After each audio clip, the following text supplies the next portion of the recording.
Assalamualaikum warahmatullahi wabarakatuh. Salam sehat untuk kita semua. Saat ini Kemenkes akan memberikan penjelasan terhadap isu kasus influenza subclade K. Terbagi dalam beberapa situasi. Situasi pertama adalah situasi global. Di Amerika Serikat mulai terjadi peningkatan kasus influenza tipe A H3 sejak minggu ke-40 tahun 2025, yaitu bulan Oktober.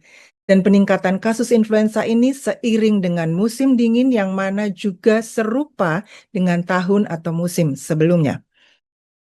AH3N2 subclade K ini teridentifikasi oleh CDC di Amerika Serikat pada Agustus 2025. Hingga saat ini AH3N2 subclade K telah dilaporkan di 81 negara termasuk Amerika Serikat dan jumlah kasusnya yang dilaporkan di Amerika Serikat sebanyak 1.127. Gejala umumnya seperti flu musiman, yaitu demam, batuk, pilek, sakit kepala, nyeri tenggorokan, dan menurut penilaian WHO dan situasi epidemiologi saat ini, subclade K tidak tunjukkan peningkatan keparahan dibandingkan dengan clade atau subclade lainnya. Di situasi yang kedua adalah situasi Asia.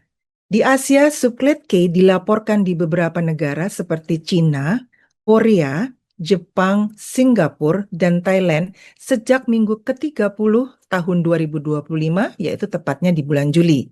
Dan varian dominannya influenza AH3.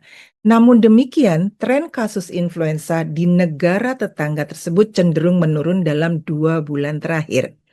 Situasi berikutnya, yang ketiga adalah situasi nasional Indonesia. Varian dominannya influenza AH3. Akan tetapi, tren kasus influenza di Indonesia juga menurun dalam 2 bulan terakhir.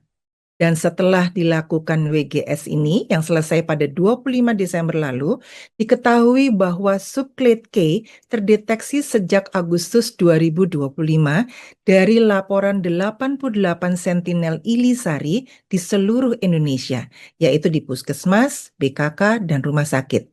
Diperiksa di Labkesmas dan juga Lab Biokes, Tier 5 BSL3 hingga akhir Desember ini tercatat total ada 62 kasus di 8 provinsi. Terbanyaknya ada di Jawa Timur, Kalimantan Selatan, dan juga Jawa Barat.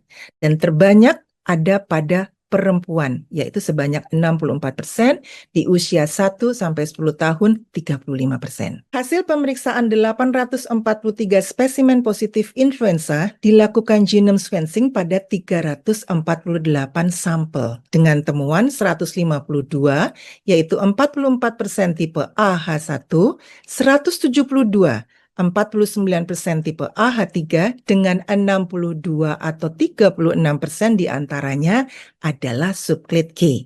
Dan sisanya 24 yaitu 7% adalah tipe B Victoria. Semuanya varian yang dikenal ini adalah bersirkulasi global dalam sistem surveillance WHO.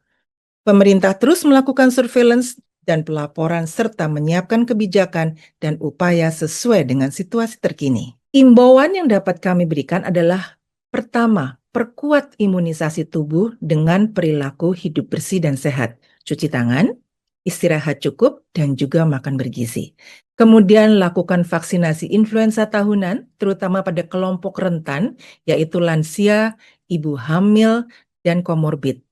Vaksin influenza tetap efektif untuk mencegah sakit berat, rawat inap, dan juga kematian.